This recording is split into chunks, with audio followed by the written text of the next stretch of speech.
আসসালামু আলাইকুম বন্ধুরা, আপনারা আমার সামনে দেখতেছেন একটা বল। এই বলের ভিতরে আছে অনেকগুলা তাল, যেগুলো আমরা জমি থেকে তুলে আনছি বা গাছ থেকে পড়ছে পেয়ে গেছি। আপনাদের একটা হাতে নিয়ে দেখায়, তালগুলো দেখেন কত বড় বড়। আর এখানে তালের গুলা হচ্ছে বড়া, আমরা বড়া বলি, আপনারা কি বলেন আমি জানি না। একটার ভিতরে তিনটা ফাপ আছে এরকম। আর এই তালগুলো এখন রস বার করব।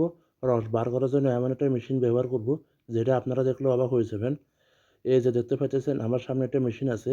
এটা হইতেছে যে সালাদ, এটা দিয়ে সালাদ তৈরি করে মেশিনটা। এটা ব্যবহার করে করে এখান থেকে রস বার করব একদম সিম্পলভাবে। এখন আমরা এটা সেট আপ করবো। দেখেন, আমি মেশিনটাকে উপরে রাখছি বলের উপর। এখন এখানে একটা তাল নেব হাতে। হাতে তাল নেওয়ার পর এটারে কি করব, ওই যে একটা মোটা আছে একটা চিকন আছে, দুটা দিয়ে ঘষা শুরু করব। ঘষা নেচ দিয়ে রসগুলো ফুটবে। আপনারা খেয়াল করবেন, একটু উপর দেখাইতেছি আমি, কারণ আমার এক হাতে ক্যামেরা আর এক হাত এখানে তালের রসগুলো বের করতেছি। আরেকটা কথা, তালের রসগুলো বের করলে এখানে হালকা সাদা হয়ে যায়। আমার মোবাইলে ফ্ল্যাশ লাইট অন ছিল, অন করার কারণে একুরেট কালারটা আসতেছে না, হালকা সাদা আবার হালকা লাল দেখা যাইতেছে। এরপরে দেখুন আমি দেখাতেছি, এই রসগুলো পিছন দিয়ে এইভাবে ফুটতেছে আস্তে আস্তে। তবে আমার হাতে ক্যামেরা আর এক হাতে তালগুলা রস বের করতেছি, অনেক কষ্ট হয়ে যাইতেছে। অ্যাসিস্ট্যান্ট নেই সহযোগিতা করার জন্য। এই যে দেখুন, সালাদ কাটার মেশিনটার পিছন দিয়ে রসগুলো ফুটতেছে, আর আমি এগুলোকে আস্তে আস্তে করে বের করতেছি। আর এটা বের করা শেষ।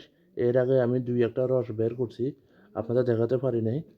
এখন আমি আপনাদের দেখাবো। এই যে দেখেন, এই তালের বারাটা থেকে রসগুলো বের হয়ে গেছে, আর আমি বাকিগুলোকে রাখছি নিচে একটা খালি বাউলে। আর এখানে 1 2 3 4, এখানে মনে হয় সম্ভবত 6 থেকে 7টা হবে, যেগুলো আমি এখনও রস বার করার চেষ্টা করতেছি।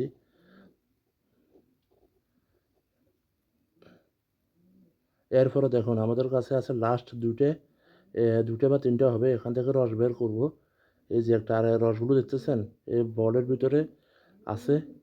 এরপর আবার সে কি বলে ঘষা মাজা শুরু করতে হবে। এখানে 1 2 3 4, এখানে 6 থেকে 7টা হয়ে গেছে। আর আমার ক্যামেরার অবস্থা দেখছে অনেক খারাপ, মানে ক্যামেরা তুলতে পারতেছি না, এই জন্য এগুলো একটু এলোমেলো দেখা যাচ্ছে। এরপর আবার শুরু করে দিতে হবে ঘষা ঘষি ঘষা ঘষি। আমার হাতটা কেন হোল্ড করছি এটা জানা নাই।